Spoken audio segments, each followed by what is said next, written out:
उत्तर Korea लोगों के लिए नर्क में तब्दील हो चुका है और अब उत्तर कोरिया के लोगों पर जान का खतरा पैदा हो गया है।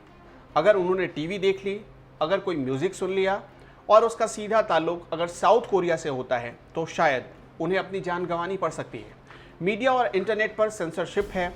लोगों को मनोरंजन के लिए चीज़ें दक्षिण कोरिया से तस्करी करके मंगवानी पड़ती है। यही वजह है कि पिछले कई दशकों से दक्षिण कोरिया से वीसीआर, सीडी, डीवीडी जैसे बहुत सारे डिवाइस सीधे उत्तर कोरिया सीमा पार चुपके चुपके तस्करी करके पहुंचते हैं। सीमा पर सख्ती होने के बाद भी मनोरंजन के इन साधनों की तस्करी का रूट बदल दिया गया है। अब ये सभी सामान चीन से लगी सीमा से पेन ड्राइव्स के जरिए सप्लाई हो रही है। उत्तर कोरिया में दक्षिण कोरियाई म्यूजिक, टीवी शो, फिल्में बहुत बड़े पैमाने पर लोग देखना पसंद करते हैं। उसके बहुत बड़ी तादाद में उसके फैन भी हैं।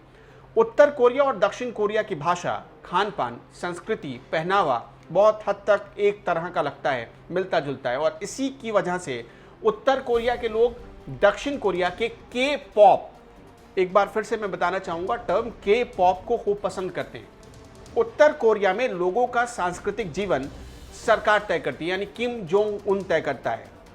लेकिन उत्तर कोरिया में बढ़ता हुआ दक्षिण कोरियाई संस्कृति ये किम जोंग खुद के लिए खतरा मान रहा है।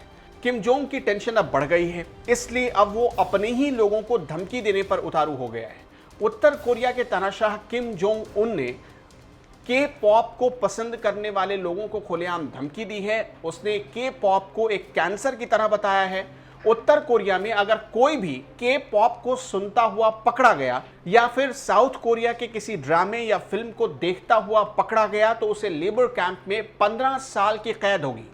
और ऐसी वैसी कैद नहीं, ये कठोर सजा की तरह होगी। के पॉप क्या है, अब इसे समझिए। दरअसल दक्षिण कोरिया के कोरियन पॉप को आम बोलचाल की भाषा में के पॉप कहा जाता है, मतलब कोरियन पॉप। खास तौर पर वेस्टर्न म्यूजिक पर बेस्ट के पॉप में अब कई सारे डांस मूव्स आते हैं, म्यूजिक स्टाइल आ गए हैं, उन्हें मिला दिया गया है। दक्षिण कोरिया के इस पॉप म्यूजिक की लोकप्रियता पूरी दुनिया में है। पड़ोसी मुल्क होने की वजह से, भाषा एक तरह की होने की वजह से, खान पान और संस्कृति एक तरह की होने की वजह से बहुत हद तक उत्तर कोरिया में भी इसकी लोकप्रियता बढ़ गई है। सिर्फ किम जोंग उन ही नहीं, इसकी वजह से जो वहाँ की मीडिया है, उत्तर कोरिया की मीडिया है, वो भी परेशान है और मीडिया भी धमकी देने पर उतर गई है। उत्तर कोरिया में दक्षिण कोरियाई फिल्मों, ड्रामा और के पॉप म्यूजिक के बढ़ते प्रचलन की वजह से समाजवाद के खिलाफ लोग एकजुट हो रहे हैं, यानी किम जोंग उन के खिलाफ लोग हल्ला बोल रहे हैं। मीडिया को डर है कि कहीं एक दिन सत्ता पर हमला ना बोल दे, जिसकी वजह से वहाँ की मीडिया रोज कुछ ना कुछ लिख और बोल रही है। अब किम जोंग उन ने हुक्म दिया है कि दक्षिण कोरिया की म्यूजिक और टीवी सीरियल्स को सुनने और देखने वालों को सरकार कतई नहीं छोड़ेगी। साउथ कोरियन कल्चर से उसके यहाँ, चाहे वो पहनावा हो, चाहे वो हेयर स्टाइल हो, चाहे वो भाषा हो, चाहे वो व्यवहार हो, सब कुछ खराब होता जा रहा है। दिसंबर में एक कानून लाया गया और इसी कानून में ये प्रावधान लाया गया कि अगर ऐसा कोई भी पकड़ा जाता है तो उसे 15 साल कठोर और सश्रम कारावास का प्रावधान इसमें रखा गया।